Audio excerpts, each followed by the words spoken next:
Құрметті ағайын, құрметті барша жиналған қауым, сіздерге уақыт бөліп келгендеріңізге, осынау құрметтеріңізге шын жүректен мың мәрте рахмет айтқым келіп отыр. Біріншіден сізді құттықтаймын, Чоғын Қырғыз Республикасының ел артисті деген намға ие болдыңыз. Чоғын рахмат.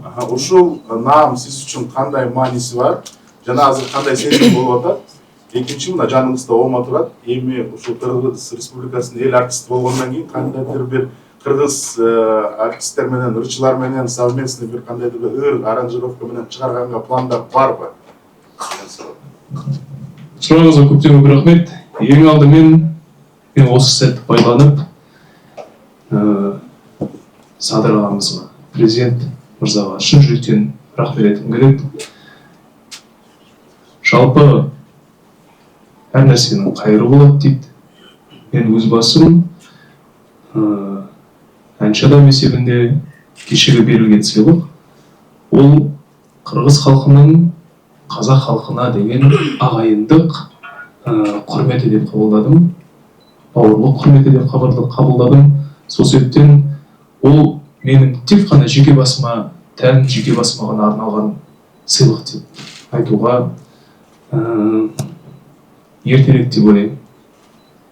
Сол себептен осы сәтті пайдаланып баршаларыңызға қонақжайлықтарыңыз үшін, көңілдеріңіз үшін, пейілдеріңіз үшін, біздің өнерімізге деген, біздің халқымыздың мәдениетіне деген үлкен орасан зор құрметтеріңіз үшін шын жүректен рахмет айтқым келеді.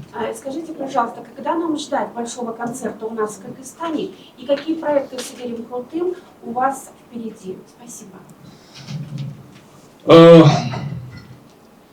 Конечно же, я бы очень хотел провести здесь концерт, но учитывая то, что мы сейчас до сих пор ведем мой тур по всему миру, и он расписан на несколько месяцев, а то и больше года вперед,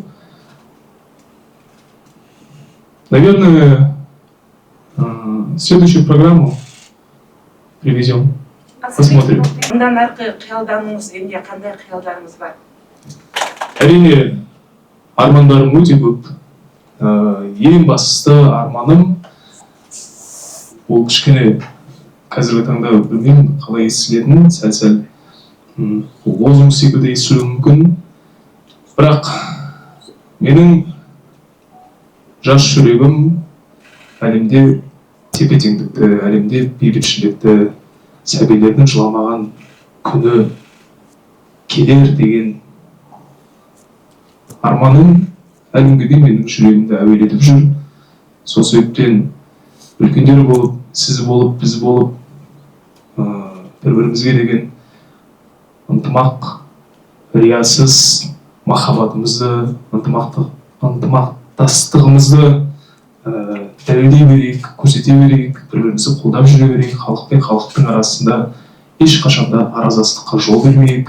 Кешегіде сахнада да айтып өткен болатынмын. Жалпы өз басым ел мен елдің арасындағы дипломатиялық қарым-қатынастарға қатты мән бергім келеді. Мен әнші болғаннан кейін, өнер адам болғаннан кейін, мәдени тұрғыда ел мен елдің арасындағы мәдени дипломатиялық қарым-қатынасқа үлес қосуға әбден кіріскім келеді. Неге десеңіздер, кеше ғана айтып өткенде жаңағы, егер де біздің елдеріміздің арасына кішігірім түсініспеушіліктер тудыратын адамзаттар, азаматтар табылып жатса, қырғыз тарапынан, қырғыздың азаматын сіздер тосқауылдатуларыңыз керек. Қазақ тарапынан, қазақтың азаматын біздер тосқауылдатуымыз керек. Сол себептен біздің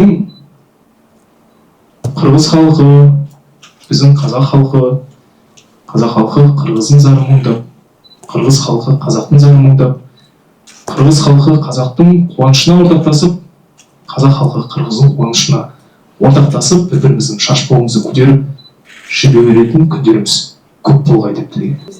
Что бы вы хотели сказать на кыргызском, если представится такая возможность? Это первый вопрос. Второй. Если бы вам нужно было описать Кыргызстан, то как бы вы это описали? То есть каким бы это было описание? Әзірге қырғыздың әншілерімен жоспарларым жоқ, бірақ дей тұрғанмен қырғыздың өте талантты халық екенін білемін. Және де қырғыздың баяғы бағзы заманнан бері келе жатырған шығармалармен жақсы таныспын. Өзім көп ізденгенді ұнатамын.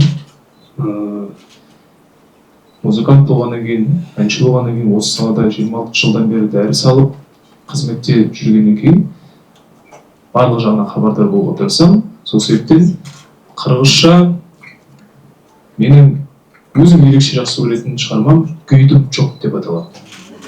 Керемет. Ең алдымен ол біздің Құдайдан берілген бауырымыз, ең жақын көршіміз. Жалпы қазақ пен қырғыздың арасында бір анау айтқандай айырмашылық жоқ деп айтуға болады. Біз бәріміздің түбіміз бір. Біздің елдерімізді отбасының моделімен сипаттайтын болсақ, бір ата-анадан туған екі ағайындымыз. Менің туған інім Мансұр мен секілді, оның қайсысы үлкен, қайсысы кіші екенін айтпай қойын. Сөзі бір малау алушылар көп қой. Екі егіз ағайынбыз.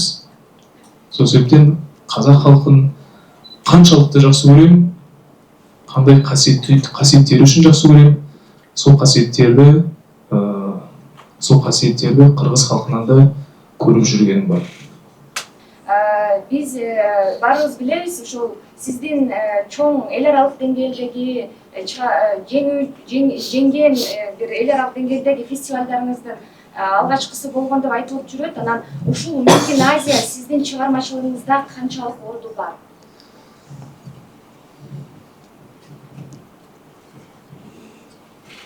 Ең алғашқысы емес, бірақ дей тұрғанмен ең алғашқыларының жасөспірім кезеңдері қатысып бастаған ең алғашқы жобаларымның бірі. Жалпы енді көпшілік біле жатар, халықаралық деңгейде, әлемдік деңгейде танылып бастаған сәтім сол 2017 жылы Қытайда өткен I'm Singer жобасы. Одан кейін Америкадағы The World's Best бар CBS арнасында. Бірақ осы байқауларға дейін мені шыңдаған, маған қанат бітірген, өз-өзіме сенімділігімді арттырған жобалардың санында ерекшеленіп тұрғаны ол Мекин Азия деп ойлаймын. Сол себептен қазіргі Димаштың өз-өзіне сенімі мол Димаштың қалыптасуына Мекин Азияда орасан зор ықпал етті деп айтуға толық негіз бар. Сол себептен қырғыз ағайындарға сол кездегі 18-19 жасар Димашты қолдағандарыңыз үшін мың мәрте рахмет. Да, у нас у казахов принято первенцев отдавать на воспитание старших родителей, поэтому с детства меня приучили называть их папой и мамой. Несмотря, есть такая болезнь, артрит называется. Из-за этой болезни ей было тяжело стоять на ногах, там больше минуты даже. Вот как-то так было.